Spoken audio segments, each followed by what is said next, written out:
It's 2024, and if you're looking to get a new Mac but have been tempted to get an iPad Pro instead, I'm going to tell you why that might not be such a good idea, or why it might be. I bought both the new M4 iPad Pro and the new M3 MacBook Air earlier this year and use both regularly. While both of these devices do look similar from the outside, they're more different than you might think when you actually start to use them. Let's start with the advantages of the iPad Pro. First up is Apple Pencil support. The main use case I've used mine for is signing documents. While you can sign documents with your finger on an iPhone and send it back to the Mac, nothing beats the precision of the Apple Pencil on the iPad Pro. It's perfect for digital artists, note-takers, and anyone who needs to annotate documents regularly. The pressure sensitivity and tilt recognition of the Apple Pencil makes it feel quite natural, though I prefer note-taking on something that feels a bit more like paper, like my Kindle Scribe, which I've reviewed. If you're planning on writing a lot on your iPad, there are these screen protectors that you can get that'll mimic the feel of paper, and I'll leave a few links to them in our 6monthslater.net blog post for this video, link in the description.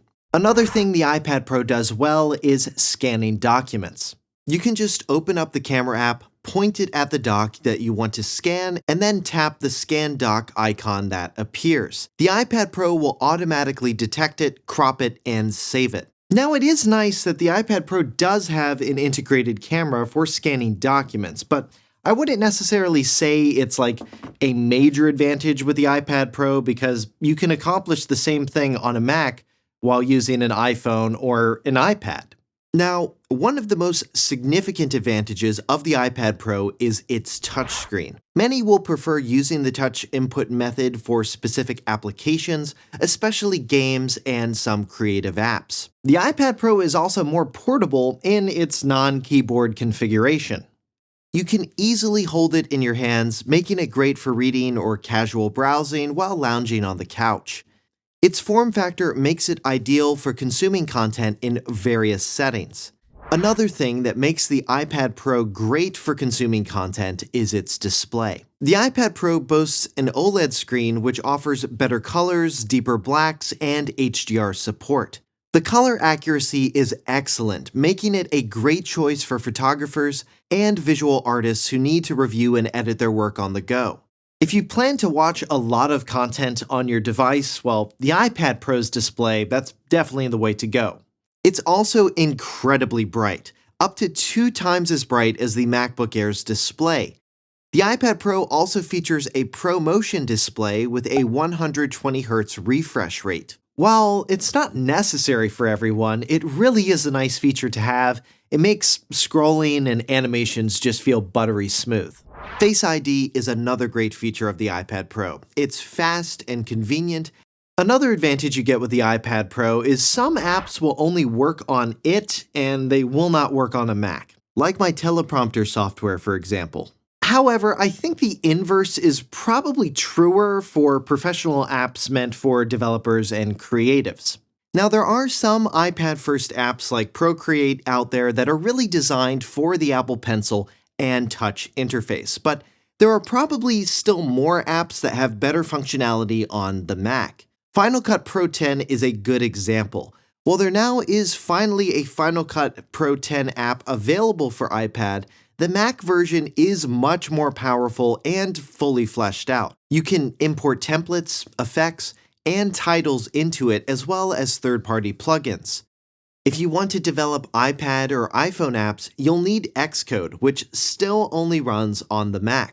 Though if you only care about productivity software like Zoom, Slack, Google Docs, Notion, email, etc., all of that stuff will run fine on both the iPad Pro and the Mac, but as you'll soon come to see, I think even for productivity use cases, most people are going to be better off going with the MacBook Air.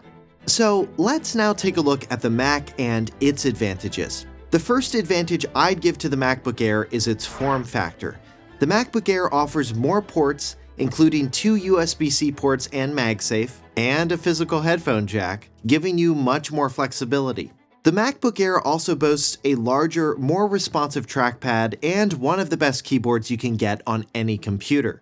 While the latest iPad Pro has closed this gap somewhat with its improved keyboard, aluminum design, and larger trackpad, the MacBook Air still provides that classic, comfortable typing experience that I still think is a bit better. The MacBook Air also has Touch ID, which some people might prefer over Face ID, especially in situations when you're standing over your computer or have it at a weird angle and want to authenticate into it. In those scenarios, I found that Face ID will typically fail on the iPad Pro, but Touch ID will still work. Now, one of the most significant advantages for the MacBook Air is, of course, macOS. It's simply more capable and open than iPadOS.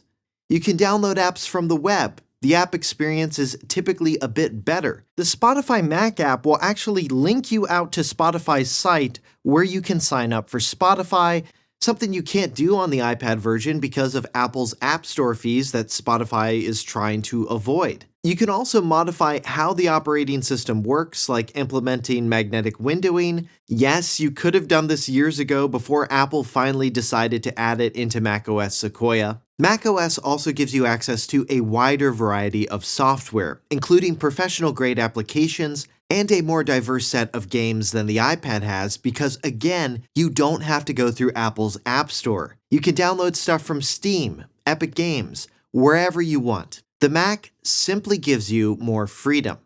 Battery life is another big win for the MacBook Air. It's rated for 15 hours of wireless web surfing compared to the iPad Pro's 10 hours. In my experience, this has held up. The MacBook Air has significantly better battery life in my own day-to-day use, and especially in standby mode. The MacBook Air gives you access to a fully capable desktop browser and, even more important, browser choice. You're not actually downloading Chrome or Firefox onto an iPad. You're downloading a wrapper over Apple's Safari web browser. And because you can run full non-Safari browsers on a Mac, that means you can actually run browser extensions. These can be critical for things like writing or web development. Grammarly is one I've come to rely on a lot in Chrome, and the Mac just gives me the experience I want when I write. The iPad's browser experience just feels held back by comparison. Now, the last significant difference between these two products that you'll want to consider is price. The MacBook Air with 8 gigs of RAM and 256 gigs of storage costs $1,099 US. An equivalent iPad Pro with a Magic Keyboard and Apple Pencil will set you back $1,777. That's nearly $700 more, or $1,648 if you don't care about the Apple Pencil, which is about $500 more than a MacBook Air. That's actually a pretty big difference between the two if you're just looking for a device in a laptop-style form factor and are planning to use it casually or just for productivity tasks. So, which should you choose? In general, I'd recommend the MacBook Air for most people. Unless there are iPad-specific applications you can't live without, or you want a device that's primarily for content consumption or creation with the Apple Pencil, the MacBook Air's more versatile operating system, lower starting price, better battery life, superior keyboard, and additional ports make it a more well-rounded device for most users. Just don't get the 8 gig of RAM version like I did, get 16. Trust me on this one, I have slowed the MacBook Air down to a crawl with just having several Safari tabs open and running apps like Apple Music and Mail. I really do wish that I had the version that had 16 gigs of RAM. So if I'm so bullish on the MacBook Air, why do I own an iPad Pro, you may ask? Well, outside of just reviewing this latest model, I've actually used an iPad Pro for the past several years as my main mobile computing device. I bought it originally for note-taking and using specific applications like my teleprompter app, and I do appreciate having the Apple Pencil for signing documents. Plus, it's a great companion device for watching content on planes, thanks to that fantastic new OLED display panel.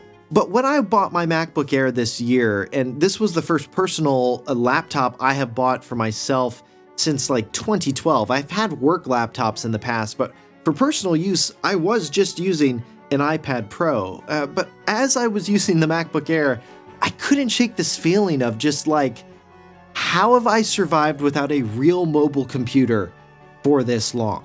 And since buying it, I found that I almost always reach for my MacBook Air when I need to get work done. The full desktop browser, more OpenOS, actual file system, and superior window management makes it much more efficient for productivity tasks in my experience, and why I'll likely continue to use it as my main mobile computer in the future, while my more expensive iPad Pro sits there for specific tasks, content consumption, as a secondary screen and document scanner. If you want to compare prices and learn even more about the MacBook Air and iPad Pro, check out our 6monthslater.net blog post for this video, link in the description. We've got our 6 months later reviews of both the M3 MacBook Air and the M4 iPad Pro coming out very soon, so make sure you're subscribed if you want to see those videos in your feed. And for more Apple videos like my popular 6 months later review of the Apple Vision Pro, you can get to all of those by clicking here, or click here for more popular comparison videos like my Android versus iPhone comparison or Mac versus Windows. If you liked this video and found it helpful, make sure you hit that thumbs up button below. For 6 months later, I'm Josh Tedder. Thanks for watching.